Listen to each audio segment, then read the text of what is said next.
Hey, what's going on, everyone? Vega here for SerpentX Tech, and it's been over a year of utilizing the Asus laptop called the G16. This is the 2023 model, and the actual model name is the G614JI.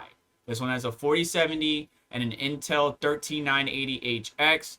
And I just want to talk about some of the issues that I've had with this laptop before you go buying, because I see that the price has increased from when I originally purchased it over a year ago to now, and I know there's better models out there that some of the tech content creators can probably inform you better than myself, but I just want to focus on some of the pitfalls I have with this. I think the biggest downer on this laptop is Asus software and them trying to manage it. They force BIOS updates on you.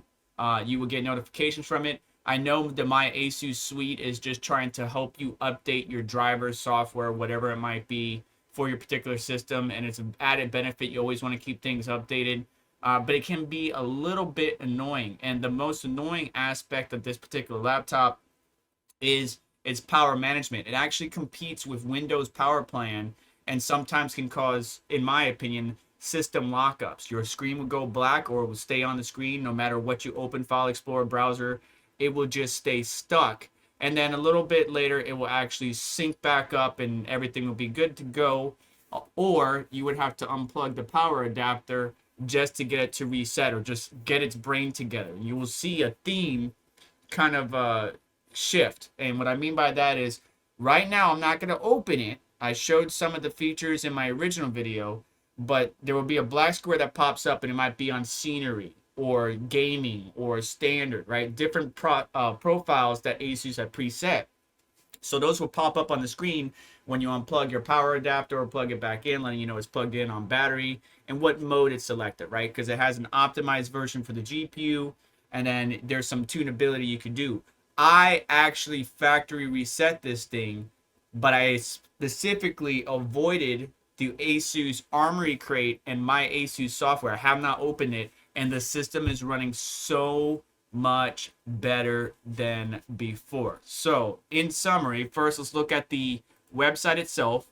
You can see right now that this laptop's going for around $2,500. It's a little bit expensive for the price point and the features that are on this laptop, but let me just make sure it's the same spec. So Windows 11 Pro, believe it or not, I have Windows 11 Home, not Pro. I do have an i9 or an Intel i9 13980HX. We do have that processor. It's 24 cores, 8P cores, 16E cores, and I do have a RTX 4070, but don't be fooled. It's not the normal 4070 that has 12 gigabytes of GDDR6. It's only 8 gigabytes of GDDR6. So a little bit disappointing there, but either way, the specs are very similar. The IPS panel is still the same, QHD, 16 by 10, 2560 by 1600. It's 240 hertz refresh rate, 3 millisecond response time. It is a G-Sync panel, and it has pretty much the same specs that we're looking at here right on the website. Now, I did upgrade the memory, 16 gigs of DDR5, 4800 to 5200. I still have, but I have 32 gigabytes in there total, right? So it's 2 sticks of 16.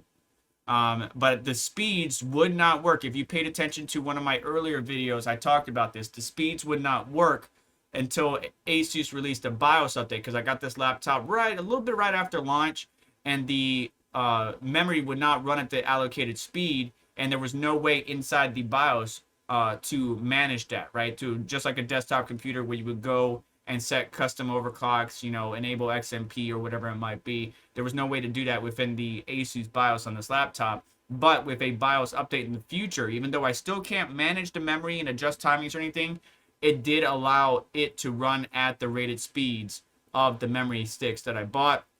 It only came with 1 terabyte of NVMe storage, but I upgraded it with 2, right? So there's 2 slots on either one, and we talked about that again in the previous video. I didn't like where Asus placed the other NVMe drive.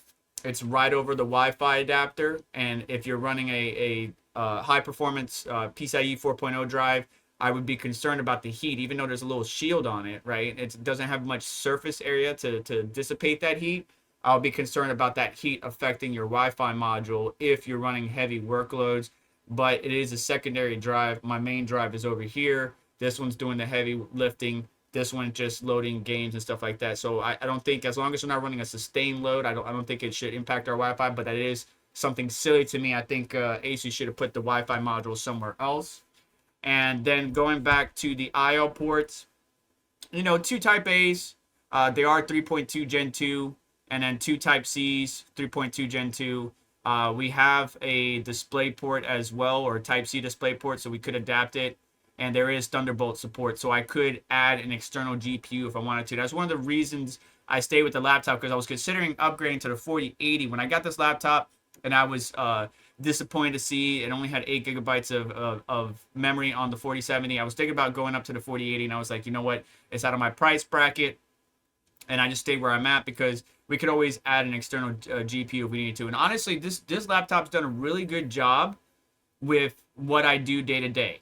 And we'll go over that in just a moment in our summary. Camera's crappy, 720p. Keyboard's okay, backlit, chiclet keyboard, per key RGB. It's got a light bar on it, makes it look cool, but I turn it off most of the time. Dolby Atmos, smart amp technology, AI noise cancellation, high-res certification, yada, yada, yada, built-in speakers and microphone. And Wi-Fi 6E, I did upgrade the module, or not upgrade, it was kind of like a side upgrade.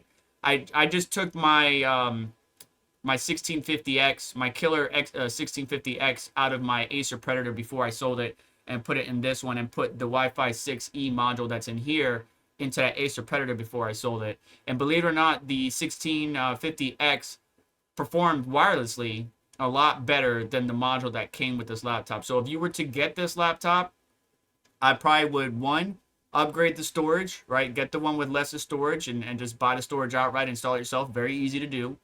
Upgrade the Wi-Fi module, upgrade the memory, rather than spending the extra $800 to $1,000 for some of the components that they would charge you if you were to buy it outright. But it is a good laptop. It just has some of its cons.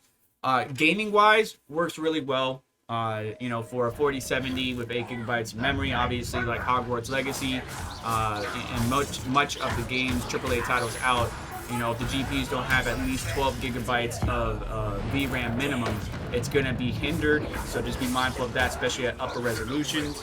The CPU definitely gets the job done.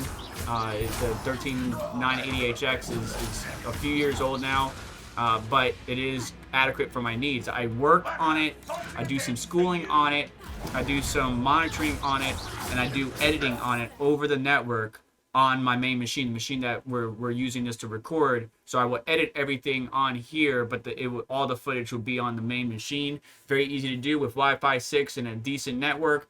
You don't see any issues whatsoever scrolling or adapting whatsoever in Premiere Pro.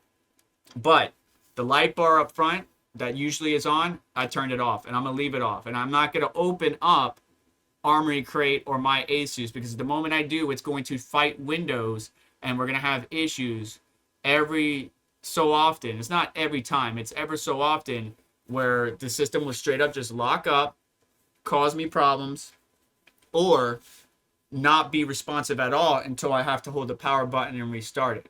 Right? It does have turbo mode, and I can use some of the hotkeys here to, you know, boost up the GPU, or I can use Intel XTU, whatever I want to really overclock this thing, and MSI Afterburn to really overclock this thing. I don't need to use Asus integrated software, but Asus software, I think, is the biggest thing that holds this particular laptop back. You know, as I mentioned in the past, system will lock up, and I would have to unplug the power adapter. It will eventually get its head together, plug the power adapter back in, and then I'm good to go. But that can certainly be inconvenient for many users out there. Wi-Fi module, didn't like the fact that they put an NVMe drive over it. Could have been a better placement. Keyboard's okay. Light RGB. Sucks that I don't have the numpad option to where my trackpad turns into a numpad. Some of the other laptops have that.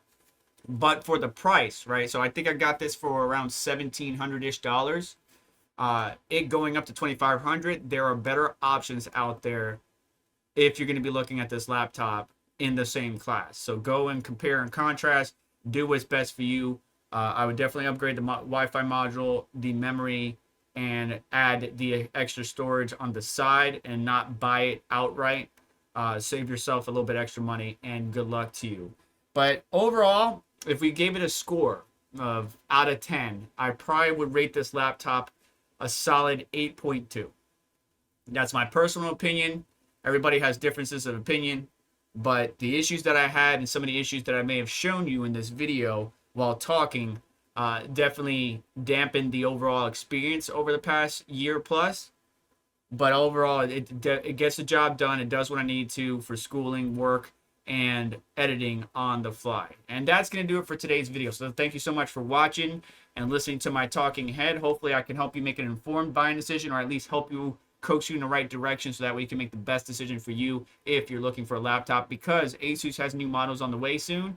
And should you just wait for those instead of getting an older gen, I'll let you pick and choose what's best for you. But do me a favor on the way out, hit the like button, make sure to get subscribed, hit the notification button to stay up to date, as well as check out additional links in the description to help support the channel and what we do here. I'll also link down to this laptop on Amazon. But again, go compare and contrast pricing, and you just have yourself a wonderful day. Take care. I'll catch you next one.